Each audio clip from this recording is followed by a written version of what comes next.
सद्गुरुदेव की जय हो। पूर्ण ब्रह्म परमेश्वर बंदी छोड़ सद्गुरुदेव रामपाल जी महाराज जी की जय हो। पूर्ण ब्रह्म परमात्मा बंदी छोड़ परमेश्वर कबीर साहिब जी की जय हो। बंदी छोड़ संत गरीबदास जी महाराज जी की जय हो। स्वामी रामदेवानंद बाबा गुरु महाराज जी की जय हो। बंदी छोड़ पूर्ण ब्रह्म परमेश्वर सद्गुरु संत रामपाल जी महाराज जी की जय हो। ये भक्तों, ये देखो मेरे पूजा स्थल में जेल वाली ये फोटो लगी हैं। यहीं पर मैं जोत जलाता हूँ और यहीं दंडवत प्रणाम करता हूँ।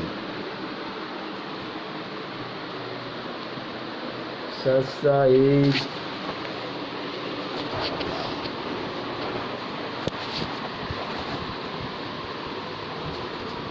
और भगत भाइयों, देखो ये ज्ञान अमृत एवं षड्यंत्र का विष नामक पुस्तक ये रखी है। इस पुस्तक में छुड़ानी आश्रम से और करौथा आश्रम का कांड से लेकर के बरवाला कांड तक का पूरा लेखा जोखा है। और इस किताब में सभी जजमेंटों का सही रूप से है देखा जोखा लेखक ने लिखा है कि किस तरह से मेरे सद्गुरुदेव जी को झूठा केस लगा कर के फंसाया गया, कैसी झूठी गवाही देकर फंसाया गया है। और 429/2014 ईस्वी और 430/2014 ईस्वी का झूठा केस लगा करके हमारे सद्गुरुदेव जी को आजीवन कारावास, मरते दम तक साश्रम जेल करवा दी। और सबक भगत भाइयों से निवेदन है कि ये ज्ञान अमृत एवं षड्यंत्र का नामक पुस्तक मंगाएं और इसको पढ़ें और देखें कि हमारे सद्गुरुदेव जी कैसे जेल गए हैं। तब आप लोगों की समझ में आएगा। तब ये इस समय आ गया है जागने का भक्तों, तो जागो और गुरु जी को कुछ करने के लिए तैयार हो। सत साहिब।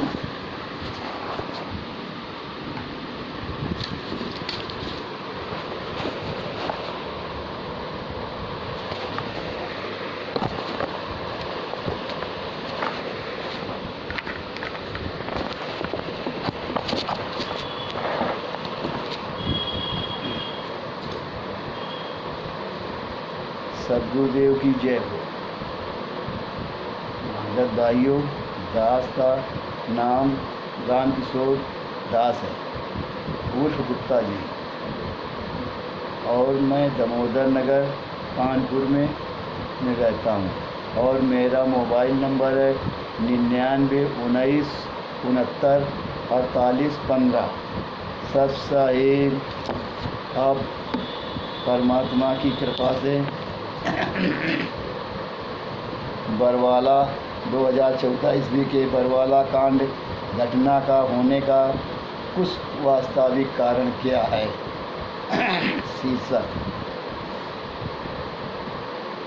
आप सभी पूर्ण आत्माएं एवं पूर्व से जानकारी ले चुके हैं कि सन 2006 में करौथा कांड कारित हुआ था, जिस कांड में संत रामपाल जी महाराज जी के साथ 38 लोगों पर हत्या का FIR दर्ज हुआ था। इस केस में गुरुजी का भाई महेंद्र न्यायालय से भगोड़ा घोषित हुआ था। संत रामपाल जी महाराज इस मुकदमा में लगभग 22 माह जेल में बिताने के बाद अपने व्यक्तिगत बंद पत्र पर जमानत पर रिहा हुए थे।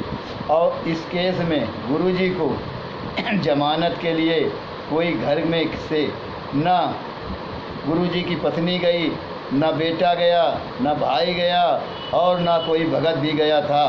तो गुरुजी के व्यक्तित्व पर अपने बंद पत्र पर गुरुजी जमानत पर रिहा हुए थे और पुनः बरवाला में जाकर छोटी आश्रम में जाकर सत्संग करने लगे।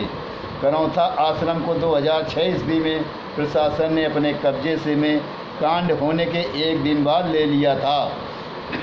2009 में करौता आश्रम संत रामपाल जी महाराज को वापस करने का न्यायालय ने आदेश दिया हुआ, तो संत रामपाल जी के विरोधियों को ये बात गंवारा नहीं था, तो आश्रम उन्हें वापस हो। इसलिए वे हाई कोर्ट चंडीगढ़ के 2009 ईस्वी के आदेश के खिलाफ सुप्रीम कोर्ट नई दिल्ली में अपील करने चले गए। तो सुप्रीम कोर्ट दिल्ली ने सन 2013 में अपील खारिज करते हुए करौता आश्रम संत रामपाल जी महाराज जी को वापस करने का निर्देश दे दिया। तो संत रामपाल जी के विरोधी घटक दलों को ये भी अच्छा नहीं लगा, किसी भी के कीमत पर वापस नहीं करना चाहते थे, किंतु चूंकि सुप्रीम कोर्ट का आदेश था इसलिए कोई चाह कर भी वापस करने से रोक नहीं सकता था। और इस दृष्टि से काफ़ी तनाव की स्थिति बन गई थी, काफ़ी जनहानि की संभावना बन गई थी, तो तनाव की काफ़ी जनहानि की संभावना बन गई थी। इसलिए चंद लोगों ने द्वारा इस समस्या को सुलह के आधार पर निदान करने का प्रयास किया गया। तो काफ़ी जनहानि की संभावना बन गई, तो इसलिए चंद लोगों द्वारा समस्या को सुलह करने के आधार पर कुछ निदान करने का प्रयास किया गया। इसके लिए कुछ सरकारी प्रतिनिधि ने आश्रम में आकर संत रामपाल जी महाराज जी से समझौता पर बात करके तनाव को समाप्त करना चाहते थे, मगर बरवाला आश्रम में अपने आप को प्रबंधन कमेटी घोषित करने वाले किसी प्रतिनिधि को समझौता का बिंदु पर कोई गंवारा नहीं था। तो तो कमेटी घोषित करने वाले किसी को समझौता के बिंदु पर बातचीत करने के लिए सद्गुरुदेव तक नहीं पहुंचने देते थे और अपने ही स्तर से बात करके कोई सुलह समझौता नहीं करना चाहते थे, उन्हें आश्रम से वापस लौटा देते थे। इस बात की जानकारी सद्गुरुदेव जी को नहीं दी जाती थी। इधर तनाव का गोला गर्म से गर्म और होते गया। अंत में सरकार का मंत्री जेपी समझौते के बिंदु पर बात करने के लिए आश्रम में आया, तो इनमें से प्रबंधन कमेटी ने पहले तो समझौता की बात करने से ही मना कर दिया, किंतु जब बहुत से भगतगण के कहने सुनने पर प्रबंधन कमेटी उन्हें यानी मंत्री को गुरुजी से नहीं मिलाकर मनमाना आचरण करने वाले प्रबंधन कमेटी स्वयं गुरुजी के समक्ष उनके समझौते के प्रार्थना को ले जाकर के रखा। तो इस पर संत रामपाल जी महाराज ने मनमानी करने वाले प्रबंधन कमेटी से स्पष्ट कहा कि ऐसा आश्रम मुझे स्वीकार नहीं है जो पूर्ण आत्माओं के खून से सना हुआ हो, इसलिए आश्रम को त्याग दो, समाज की भलाई इसी में है, तो पुलिस प्रशासन को सौंप दो और आश्रम को खाली कर दो। तो गुरुजी के कथन पर प्रबंधन कमेटी हृदय से त्याग नहीं बल्कि हृदय से दोष रखती थी। इधर तनाव का गोला गर्मी को सहन नहीं कर पाया और दिनांक 12 जुलाई 2013 को इतना भयंकर रूप से ब्लास्ट हुआ कि 3 लोगों की मृत्यु तथा 102 लोग घायल हो गए। हुआ यूं कि सतलोक आश्रम के सुरक्षा में हाई कोर्ट चंडीगढ़ का सख्त आदेश था कि हरियाणा सरकार का मुख्य सचिव अपनी नौकरी जाने के डर से 5000 पुलिस को करौता आश्रम में चारों ओर से लगा रखा था। आक्रमणकारी सोचे कि पुलिस प्रशासन हर समय की बात केवल दिखावटी रूप से पुलिस लगाया है, किंतु इस बार हाई कोर्ट के आदेश से वहां की स्थिति बदल गई थी और गांव वालों तथा पुलिस प्रशासन के बीच भयंकर विस्फोट हो गया और अपने आत्मरक्षा में पुलिस प्रशासन ने गोली चार्ज की, जिसमें 3 लोगों की मृत्यु और 102 लोग घायल हो गए। सन 2006 ईस्वी के करौता कांड में जब जमानत पर रिहा होकर 2008 में ईस्वी में जेल से बाहर आए तो रोहतक न्यायालय ने संत रामपाल जी महाराज जी को व्यक्तिगत हाजिरी से स्थायी रूप से छूट दे रखी थी। इस व्यक्तिगत हाजिरी से छूट देने का तात्पर्य होता है कि मुकदमे में विचारण के दौरान अभियुक्त को प्रत्येक तिथि पर फिजिकली रूप से हाजिर होना आवश्यक होगा।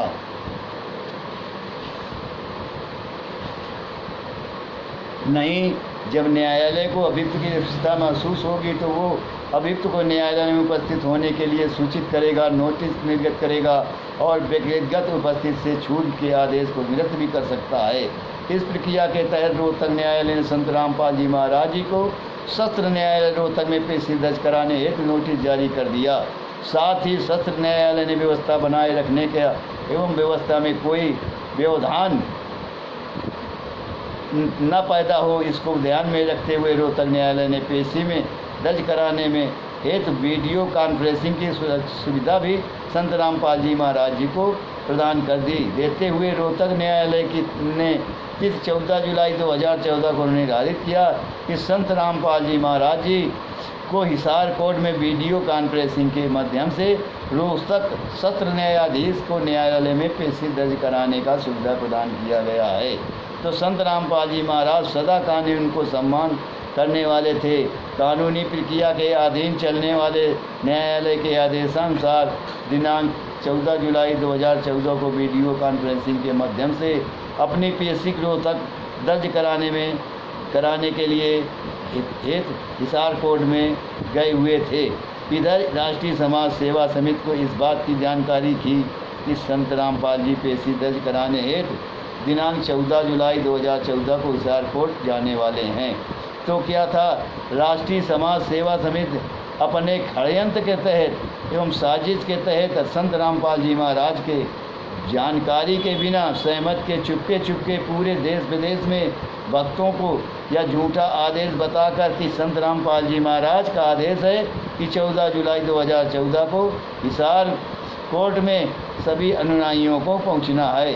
इस बात की सूचना सभी अनुयायियों तक पहुंचाने के लिए राष्ट्रीय समाज सेवा समिति ने अपने विभिन्न स्तर के कोऑर्डिनेटरों को माध्यम बनाया। बेचारे भोले भाले भगत गण RSS समिति के षड्यंत्र से बेखबर थे। अपने सद्गुरुदेव जी के आदेश समझ करके वो जानकर दिनांक 14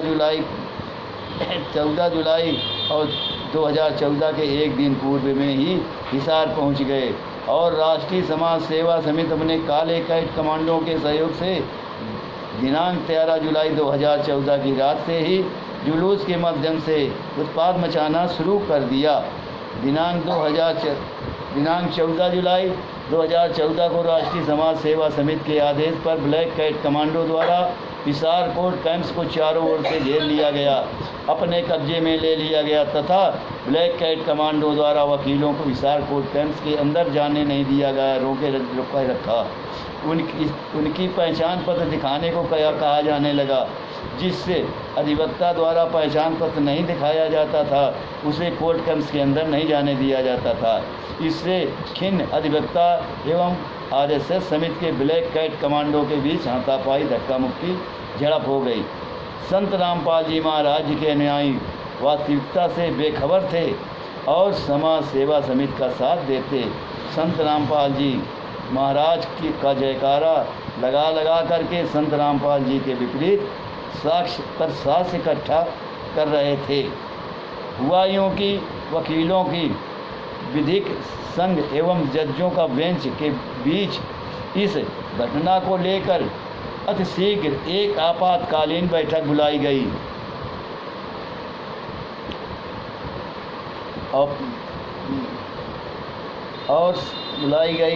न्यायालय ने का अवमानना होना सर्वसम्मति के आदेश से पारित की गई तथा साथ ही सर्वसम्मति से निर्णय लिया गया कि इस घटना से संबंधित बात चंडीगढ़ हाई कोर्ट को सूचित किया जाए। बार और बेंच ने मिलकर इस मामले से चंडीगढ़ हाई कोर्ट को अवगत कराया। वो यह प्रश्न उत्पन्न हुआ कि घटना किसके द्वारा कारित किया या कराया गया है। तो जवाब में आया कि सभी ने जयकारा संत रामपाल जी का लगाया था, तो उन्हीं के कमांडो एवं उन्हीं के पक्षधर लोग होंगे। तो न्यायालय अन्य किसी का नाम नहीं जानती थी, तो जयकारा में केवल संत रामपाल जी महाराज जी का नाम आया करता था।